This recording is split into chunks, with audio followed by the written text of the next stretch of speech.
Hi hello ನಮಸ್ತೆ ವೀಕ್ಷಕರೇ.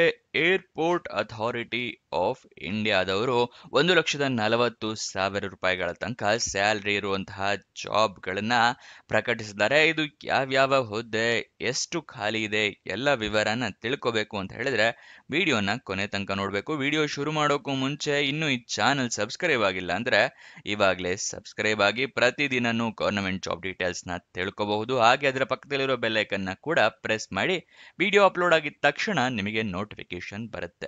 ಇವಾಗ ವಿಡಿಯೋನ ಶುರು ಮಾಡೋಣ. ಎಎಐ ಅಂತ ಹೇಳಿದ್ರೆ ಏರ್ಪೋರ್ಟ್ ಅಥಾರಿಟಿ ಆಫ್ ಇಂಡಿಯಾದವರು 976 ಹುದ್ದೆಗೆ ಅರ್ಜಿಯನ್ನ ಕರೆದಿದ್ದಾರೆ. ಉದ್ಯೋಗ ಸ್ಥಳ ಅಖಿಲ ಭಾರತದಲ್ಲಿ ಖಾಲಿ ಇರುತ್ತೆ. ಜೂನಿಯರ್ ಎಕ್ಸಿಕ್ಯೂಟಿವ್ ಹುದ್ದೆ ಇದಾಗಿರುತ್ತೆ. ಇದಕ್ಕೆ ಸ್ಯಾಲ್ರಿ 40,000 ರೂಪಾಯಿಗಳಿಂದ ಹಿಡಿದು 1,40,40,000 ರೂಪಾಯಿ ತನಕ ಇರುತ್ತೆ. ಇದು ತಿಂಗಳ ಸ್ಯಾಲ್ರಿ ಆಗಿರುತ್ತೆ. ಗೊತ್ತಾಯ್ತಲ್ವಾ? 40ರಿಂದ 1,40,00,000.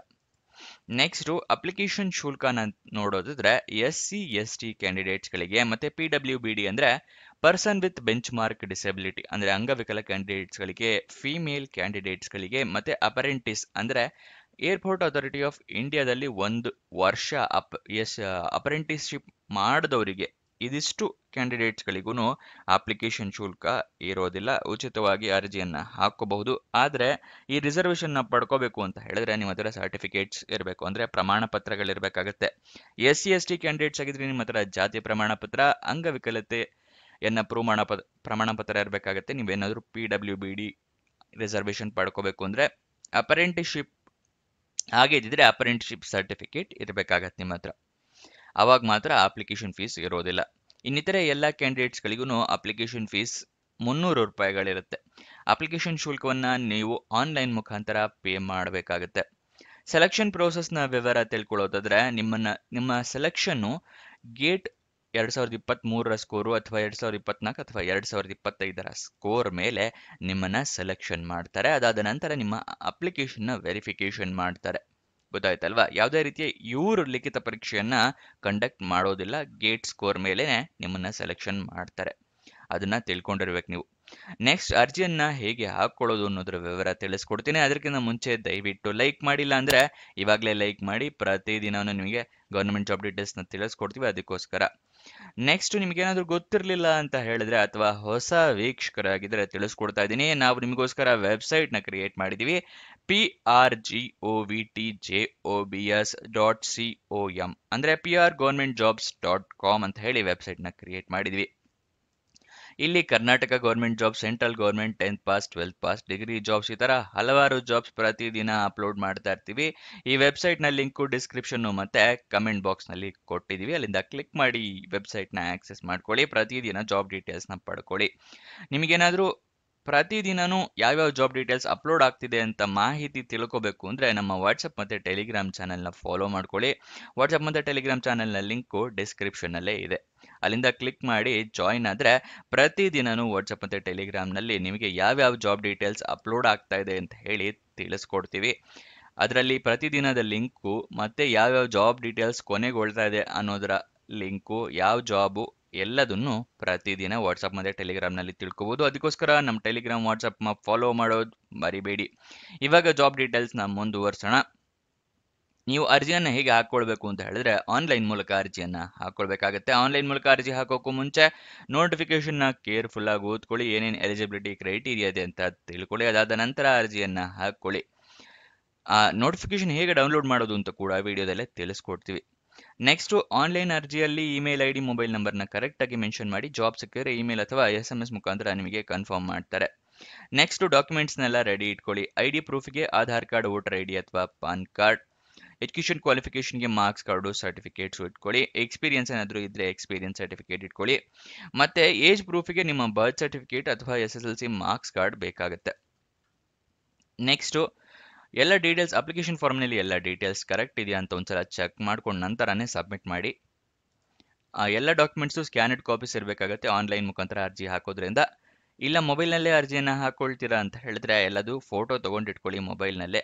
ಎಲ್ಲ ಡಾಕ್ಯುಮೆಂಟ್ಸ್ನು ಕ್ಲೀನಾಗಿ ಕಾಣೋ ಥರ ಫೋಟೋ ತೊಗೊಂಡು ಇಟ್ಕೋಬೇಕಾಗುತ್ತೆ. ಎಲ್ಲ ಡೀಟೇಲ್ಸು ಕಾಣಿಸ್ಬೇಕು. ಅಪ್ಲಿಕೇಶನ್ ಶುಲ್ಕವನ್ನು ನಿಮ್ಮ ಕ್ಯಾಟಗರಿಯ ಪ್ರಕಾರ ಪೇ ಮಾಡ್ಕೊಳ್ಳಿ. ಮತ್ತು ಪ್ರಮಾಣ ಪತ್ರಗಳನ್ನು ರೆಡಿ ಮಾಡಿ ಇಟ್ಕೊಳ್ಳೋದು ಮರಿಬೇಡಿ. ಅಪ್ಲಿಕೇಶನ್ ಸಬ್ಮಿಟ್ ಆದ ನಂತರ ಅಪ್ಲಿಕೇಶನ್ ಅಥವಾ ರೆಫರೆನ್ಸ್ ನಂಬರ್ ಈ ಥರ ಏನಾದರೂ ಬಂದರೆ ಅದನ್ನು ಬರೆದಿಟ್ಕೊಳ್ಳಿ, ನಿಮ್ಮ ಫ್ಯೂಚರ್ ಯೂಸ್ಗೆ ಬೇಕಾಗುತ್ತೆ. ಇಲ್ಲಾಂದರೆ ಮೊಬೈಲ್ನಲ್ಲಿ ಅರ್ಜಿ ಹಾಕ್ತಿದ್ರೆ ಸ್ಕ್ರೀನ್ಶಾಟ್ ಕೂಡ ತೊಗೊಂಡು ಇಟ್ಕೋಬೋದು. ನೆಕ್ಸ್ಟ್, ಅಪ್ಲಿಕೇಶನ್ ಓಪನ್ ಆಗಿದ್ದ ದಿನಾಂಕ 28 ಆಗಸ್ಟ್ 2025 ಓಪನ್ ಆಗುತ್ತೆ. ಕೊನೆಯ ದಿನಾಂಕ 27 ಸೆಪ್ಟೆಂಬರ್ 2025ಕ್ಕೆ ಕೊನೆಗೊಳ್ತಾ ಇದೆ. ಗೊತ್ತಾಯ್ತಲ್ವಾ? ಎಲ್ಲ ಡಾಕ್ಯುಮೆಂಟ್ಸ್ನ ರೆಡಿ ಇಟ್ಕೊಳ್ಳಿ. ಅಫಿಷಿಯಲ್ ನೋಟಿಫಿಕೇಶನ್ PDF ಇಲ್ಲೇ ಸ್ಕ್ರೋಲ್ ಡೌನ್ ಮಾಡಿ ಕೆಳಗಡೆ ಬಂದರೆ ಇಲ್ಲಿ ಅಫಿಷಿಯಲ್ ನೋಟಿಫಿಕೇಶನ್ PDF ಪಕ್ಕದಲ್ಲೇ ಇದೆಯಲ್ಲ, ಅದನ್ನು ಕ್ಲಿಕ್ ಮಾಡಿ ನಿಮಗೆ ನೋಟಿಫಿಕೇಶನ್ ಸಿಗುತ್ತೆ. ಇಲ್ಲಿ ಯಾವ್ಯಾವ ಹುದ್ದೆಗಳು ಖಾಲಿ ಇದೆ ಮತ್ತು ಏನೇನು ರಿಕ್ವೈರ್ಮೆಂಟ್ಸ್ ಇದೆ, ಯಾವ್ಯಾವ ಕ್ಯಾಟಗರಿಯವರು ಏನೇನು ಹೇಗೆ ಪ್ರಮಾಣ ಪತ್ರಗಳನ್ನ ರೆಡಿ ಇಟ್ಕೋಬೇಕು, ಎಲ್ಲದೂ ಇನ್ಸ್ಟ್ರಕ್ಷನ್ನ ಕೊಟ್ಟಿದ್ದಾರೆ ಅವರು. ಅದೆಲ್ಲದನ್ನು ಓದ್ಕೋಬೋದು ನೀವು. ಗೊತ್ತಾಯ್ತಲ್ವಾ? ಇದೆಲ್ಲ ಓದ್ಕೊಂಡ ನಂತರನೇ ನೀವು ಅರ್ಜಿಯನ್ನು ಹಾಕ್ಕೊಳ್ಳಿ. ಅದರ ಕೆಳಗಡೆನೆ ಅಪ್ಲಿಕೇಶನ್ ಅಪ್ಲೈ ಆನ್ಲೈನ್ ಅಂತ ಇದೆಯಲ್ಲ, ಇದರ ಲಿಂಕ್ ಕೂಡ ಇರುತ್ತೆ. ಇಲ್ಲಿ ಕ್ಲಿಕ್ ಮಾಡಿ ನೀವು ಓಪನ್ ಮಾಡ್ಕೋಬೋದು. ನೀವು ಆನ್ಲೈನ್ ವೆಬ್ಸೈಟ್ ಓಪನ್ ಮಾಡಿಕೊಂಡ್ರೆ ಅಲ್ಲಿ ನಿಮಗೆ ಸಿಲೆಬಸ್ನ ಕೂಡ ಅವರು ಕೊಟ್ಟಿರ್ತಾರೆ. ನೀವು ಇನ್ಸ್ಟ್ರಕ್ಷನ್ ಓದ್ಕೊಳ್ಳಿ ಸಂಪೂರ್ಣವಾಗಿ, ನಿಮಗೆಲ್ಲ ಗೊತ್ತಾಗುತ್ತೆ ಏನೇನು ಸಿಲೆಬಸ್ ಇರುತ್ತೆ. ಅಂದರೆ ಜಸ್ಟ್ ಅಪ್ಲಿಕೇಶನ್ ವೆರಿಫಿಕೇಶನ್ ಅಷ್ಟೇ ಅಲ್ವಾ, ಸಾರಿ, ಇದರಲ್ಲಿ ಏನು ಸಿಲೆಬಸ್ ಇರೋದಿಲ್ಲ, ಯಾಕಂದರೆ ಲಿಖಿತ ಪರೀಕ್ಷೆ ಇಲ್ಲದೆ ಇರೋದ್ರಿಂದ. ಸೊ ಆನ್ಲೈನ್ ವೆಬ್ಸೈಟು ಮತ್ತು ಅಫಿಷಿಯಲ್ ನೋಟಿಫಿಕೇಶನ್ ಎರಡರ ಲಿಂಕು ಇಲ್ಲಿ ಕೊಟ್ಟಿದ್ದೀವಿ. ಅದಾದ ನಂತರ ಅಫಿಷಿಯಲ್ ವೆಬ್ಸೈಟ್ ಅಡ್ರೆಸ್ ಬೇಕು ಅಂದರೆ aai.aero ಅಂತ ಹೇಳಿ, ಇದನ್ನು ಕೂಡ ಇಲ್ಲಿಂದ ಕೂಡ ನೀವು ಜಾಬ್ ಡೀಟೇಲ್ಸ್ನ ಪಡ್ಕೋಬಹುದು. ನೆಕ್ಸ್ಟ್, ಇವಾಗ ಎಜುಕೇಷನ್ ಕ್ವಾಲಿಫಿಕೇಷನ್ಗೆ ಬರೋಣ. ಅದಾದ ನಂತರ ವಯೋಮಿತಿ ಡೀಟೇಲ್ಸ್ನ ತಿಳಿಸ್ಕೊಡ್ತೀನಿ. ಜೂನಿಯರ್ ಎಕ್ಸಿಕ್ಯೂಟಿವ್ ಆರ್ಕಿಟೆಕ್ಚರ್ ಹುದ್ದೆಗೆ ಡಿಗ್ರಿ ಆಗಿರಬೇಕು ಆರ್ಕಿಟೆಕ್ಚರ್ನಲ್ಲಿ. ಜೂನಿಯರ್ ಎಕ್ಸಿಕ್ಯೂಟಿವ್ ಸಿವಿಲ್ನವರಿಗೆ ಡಿಗ್ರಿ ಇನ್ BE BTech ಆಗಿರಬೇಕಾಗುತ್ತೆ ಸಿವಿಲ್ ಇಂಜಿನಿಯರಿಂಗಲ್ಲಿ. ಜೂನಿಯರ್ ಎಕ್ಸಿಕ್ಯೂಟಿವ್ ಎಲೆಕ್ಟ್ರಿಕಲ್ ಅವರಿಗೆ BE ಅಥವಾ BTech ಆಗಿರಬೇಕು ಎಲೆಕ್ಟ್ರಿಕಲ್ ಇಂಜಿನಿಯರಿಂಗಲ್ಲಿ. ಜೂನಿಯರ್ ಎಕ್ಸಿಕ್ಯೂಟಿವ್ ಎಲೆಕ್ಟ್ರಾನಿಕ್ಸ್ಗೂ ಅಷ್ಟೇ BE ಅಥವಾ BTech ಇನ್ ಎಲೆಕ್ಟ್ರಾನಿಕ್ಸ್ ಆಗಿರಬೇಕು, ಇಲ್ಲಾಂದರೆ ಟೆಲಿಕಮ್ಯುನಿಕೇಷನ್ ಅಥವಾ ಎಲೆಕ್ಟ್ರಿಕಲ್ ಇಂಜಿನಿಯರಿಂಗ್ ಆಗಿರಬೇಕಾಗತ್ತೆ. ಜೂನಿಯರ್ ಎಕ್ಸಿಕ್ಯೂಟಿವ್ ಇನ್ಫಾರ್ಮೇಷನ್ ಟೆಕ್ನಾಲಜಿ ಅಥವಾ IT ಅಂತ ಏನು ಹೇಳ್ತೀವಲ್ಲ, ಅವರು ಅಷ್ಟೇ BE ಅಥವಾ BTech ಕಂಪ್ಯೂಟರ್ ಸೈನ್ಸಲ್ಲಿ ಆಗಿರಬೇಕು, ಅಥವಾ ಕಂಪ್ಯೂಟರ್ ಇಂಜಿನಿಯರಿಂಗಲ್ಲಿ, ಅಥವಾ IT ಅಥವಾ ಎಲೆಕ್ಟ್ರಾನಿಕ್ಸ್ ಅಥವಾ MCAದವರು ಅರ್ಜಿಯನ್ನು ಹಾಕ್ಕೊಳ್ಬೋದು.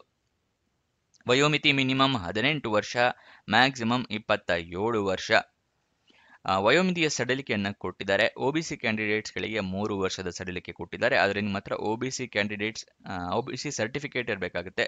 SC ST ಕ್ಯಾಂಡಿಡೇಟ್ಸ್ಗಳಿಗೆ 5 ವರ್ಷದ ಸಡಿಲಿಕೆ ಕೊಟ್ಟಿದ್ದಾರೆ. PWBD ಅಂದರೆ ಅಂಗವಿಕಲ ಕ್ಯಾಂಡಿಡೇಟ್ಸ್ಗಳಿಗೆ 10 ವರ್ಷಗಳ ಕಾಲ ಸಡಿಲಿಕೆಯನ್ನು ಕೊಟ್ಟಿರ್ತಾರೆ. ಅಂದರೆ ಅಂಗವಿಕಲ ಕ್ಯಾಂಡಿಡೇಟ್ಸ್ ಆಗಿದ್ರೆ 37 ವರ್ಷದವರು ತನಕ ಅರ್ಜಿಯನ್ನು ಹಾಕ್ಕೊಳ್ಬಹುದು.